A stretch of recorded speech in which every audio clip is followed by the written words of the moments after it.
I thought prohibition was an unjust law, and I still do.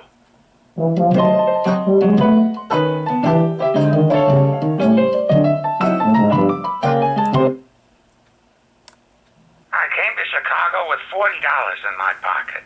My son is now 12. I'm still married, and I love my wife dearly. We had to make a living. I was younger than I am now and thought I needed more. I didn't believe in prohibiting people from getting the things they wanted.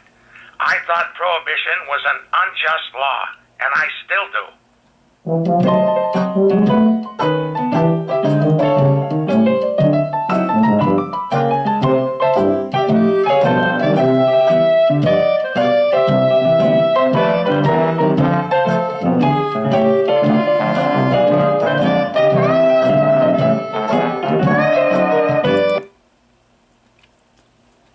Okay, so who is Al Capone?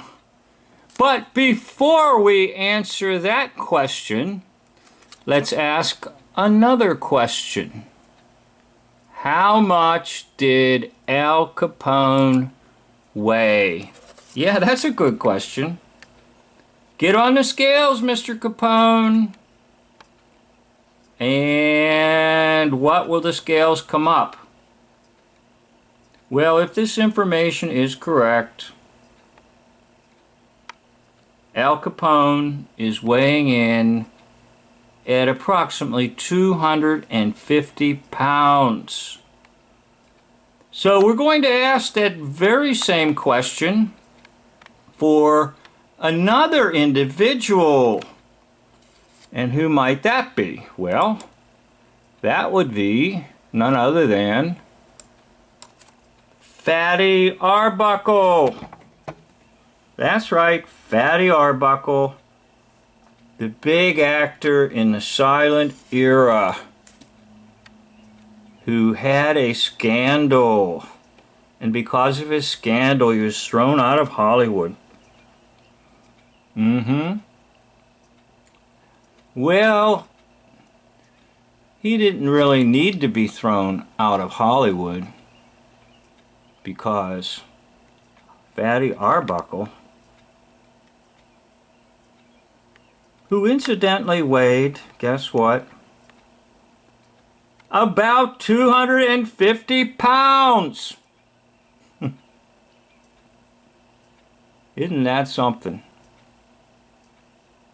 That good old Fatty Arbuckle weighs about 250 pounds.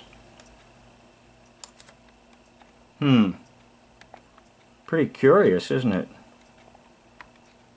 That both Al Capone and Fatty Arbuckle weigh approximately 250 pounds. So you probably are saying, well, that's not enough. Okay, I'm with you. I'm not against you now. I've never been against you. I'm just against these liars and these hoaxers. So don't make me your enemy. Don't make me public enemy number one. Public enemy number one, Mr. Capone and Fatty Arbuckle.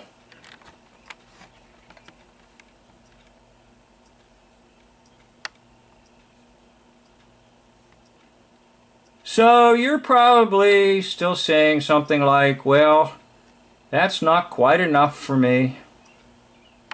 It's good. You might be right. And I'll take that. I'll take that. You don't have to give me 100% track record, success record, accuracy record. I don't care. I just like making videos, and I like exposing liars.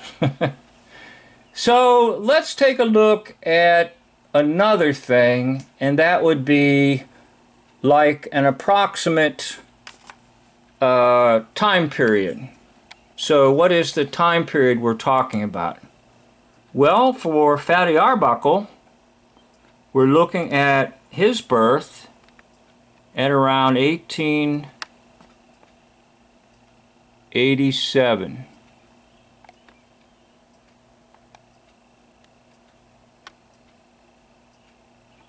And his death, supposed death, which never really happened at that time in that way, supposedly 1933. Now that's significant. The 33 is always significant. But it's going to be even more significant here when I tell you a little bit more. So there's Mr. Capone, big gangster everybody feared, or loved, by the way. Sometimes they loved him because he was sweet. And you have Capone, the character, the fictional character, being born in 1889, dying 1947. So in the hoax history, the fictional character will outlive the actor, which means basically Fatty Arbuckle didn't die in 1933.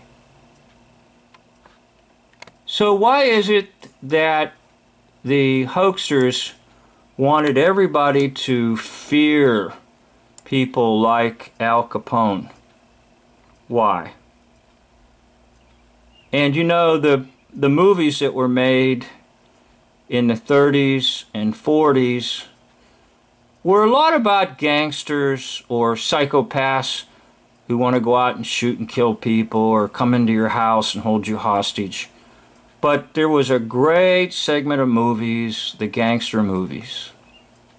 Why? Why get everybody psyched out on gangsters? Why? Well, like I told you, 1933 is a little more significant than the so-called fake death of Fatty Arbuckle. 1933 is the year that all lawful government ceased. In the third month, on the third day, or the third third of the month, which would make it the 9th, there was the collapse of all government. Why? Because the United States of America went bankrupt. And the United States of America went bankrupt intentionally with all the war hoaxing. And you can see my original video that I did, the very first one ever, called The 80-Year War Cycle. And that's on War Backwards is Raw, R-A, War Backwards is Raw, R-A. It's the very first video I made. So you can find it way back in my log of videos on War Backwards is Raw. But because of the intentional war hoaxing, the lawful U.S. government is busted, broke. And if this ever got out to the public, it would cause all kinds of commotion. And it would not allow for the hoaxsters to set up and use on the people a hoax government system. And that is why we had care actors like Al Capone, Old Scarface, and a whole host of other phony mobsters. And for almost a whole generation, Americans lived in fear of mobsters. And while they were in fear of mobsters, or by the way, in praise of mobsters, no one would suspect that the real gangsters, the real mobsters, were the ones sitting in the seats of government, pretending to be lawful government officials.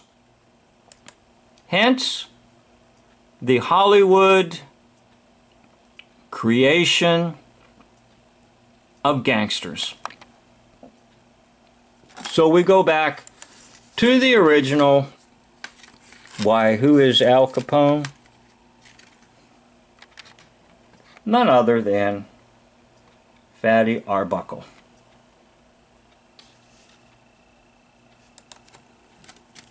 So let's hear Al Capone speak again on this recreation. By the way, there's he's not a great uncle, and whoever this hoaxer is, it comes up with a book about my great uncle or my Uncle Al.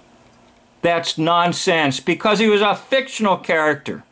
But anyhow, this is a recreation, supposedly, of maybe what his voice sounded like. It would have actually just simply been the voice of Fatty Arbuckle. I came to Chicago with $40 in my pocket. My son is now 12. I'm still married and I love my wife dearly. We had to make a living. I was younger than I am now and thought I needed more. I didn't believe in prohibiting people from getting the things they wanted. I thought prohibition was an unjust law, and I still do. Okay, so $40 in your pocket. End of video.